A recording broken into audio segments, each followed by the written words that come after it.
And now for chapter 11. I hope you've been thinking about what is at both sides of that log. We know the fox is at one side that Poppy is facing, but what is in the back of that log? Hopefully, you've been thinking about it and you will have your answer in chapter 11. The title of chapter 11 is Erethizon Dorsatum. In the obscure murk of the log's interior, Poppy crouched tensely.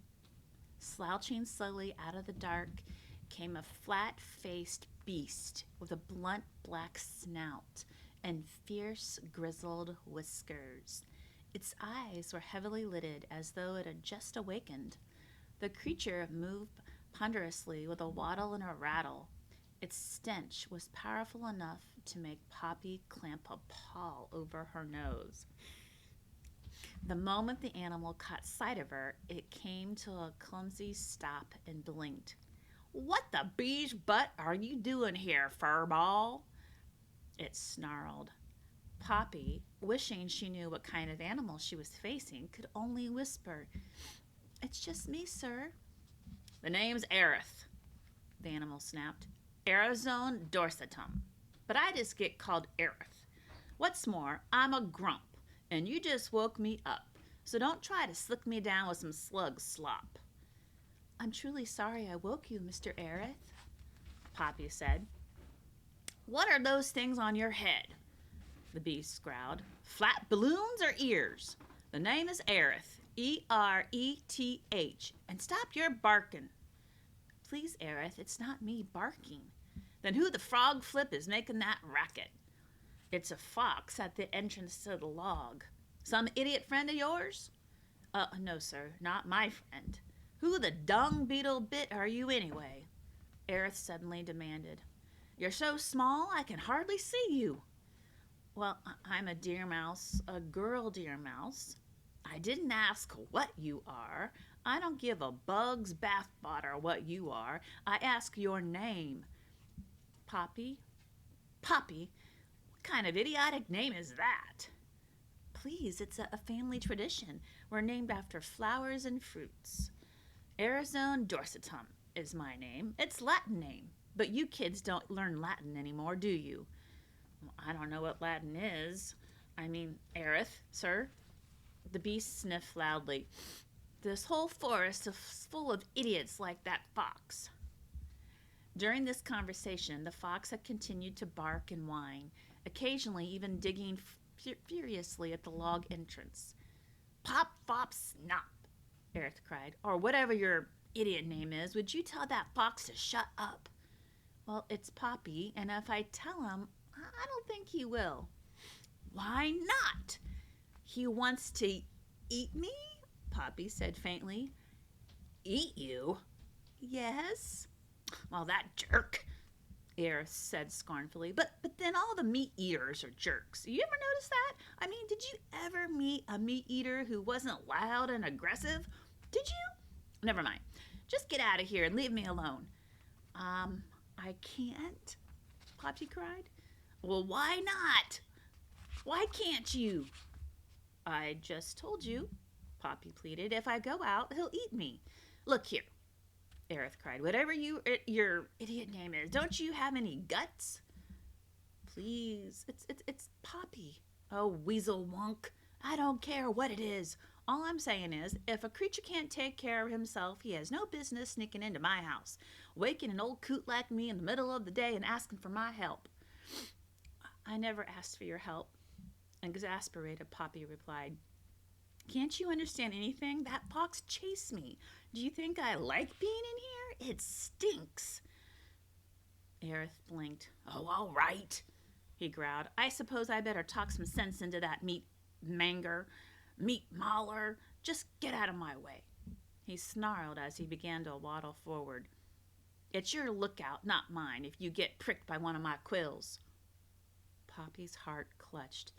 Did you say quills?" she stammered. "Of course I said quills, you fuzzball." "Yes, but what?" Poppy was dizzy with fear. Her knees shook. She found it hard to swallow. "What are you?" "Don't you have eyes?" Erith screeched. Or are those spots on your face buttons? I'm a porcupine. Porcupine? The word turned Poppy numb. She could hardly breathe. She could not think. Floppy, ploppy, moppy, Erith bellowed. Will you get your flea-flicking self out of my way? Poppy dived against the pulpy wall of the log and squeezed herself flat to allow Erith room. Even so, as the porcupine waddled by, his quills raked across her belly like a rusty comb. Never, despite all she confronted, had Poppy been so terrified. Erith, however, continued to make his ponderous way toward the log's entrance, where the fox was still barking and yelping. Poppy felt sure that once the fox was disposed of, the prickly monster would turn on her. First, he would shoot her with quills. Next, he would stab her. Then he would skewer her. Finally, he would chop her into tiny bits and eat her. For a moment, Poppy considered offering herself to the fox. If the choice was between being swallowed in one gulp or being tortured by this porcupine, surely death by fox would be preferable.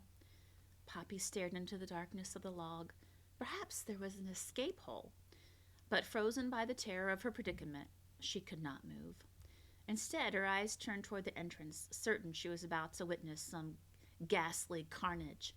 Sure enough, when Erith reached the log opening, Poppy heard him screech, "Fox, you braying bag of bones, what's all this hullabaloo? Can't an old creature get some quiet in his own home?" "Oh, I'm sorry, Erith," the fox returned in a voice that was at best quiet and, "I don't know you. I didn't know you were here. I was just trying to grab a mouse who ran into your place. A snack. Nothing more. Not trying to bother you. No harm meant. Just a midday nibble.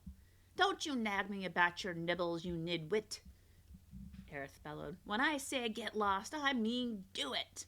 Well, now, Erith, let's be—" Fox did not finish the sentence. Instead, Poppy heard Erith cry, "I said get, broomtail!" This order was followed by a whack and a yelp of pain and a frantic scramble of paws, concluding with a barking and whining that grew faint with amazing rapidity. Poppy was sure the fox was being devoured. But more frightening still, she saw the porcupine wheel about and start to waddle back down the log in her direction. Poppy panicked. She turned and fled toward her one hope of escape, the log's other end. The farther she got into the log that Poppy went, the more foul-smelling it became. Worse, she had the increasing difficulty seeing where she was going. Sure enough, she slammed into the log's far end. There was no escape hole. Stunned and unsteady on her feet, heart beating so hard she was sure it would burst, a terrified Poppy turned to confront the porcupine. Her one remaining hope was to try and slip by the beast. Though Poppy knew she risked of a severe shredding, she was certain it was her only chance. "Slop, pop, and bebop," the porcupine cried. "Where the snake's sweat are you? Come out of there!" Gasping for breath, Poppy braced herself against the rear wall of the log and got ready to bolt and die. Erith's face was grinning hideously, loomed out of the dark at her. "Poppy?" he cried. "You wretched excuse for a runt. Why the devil are you hiding in my toilet?" And that is how Chapter 11 ends.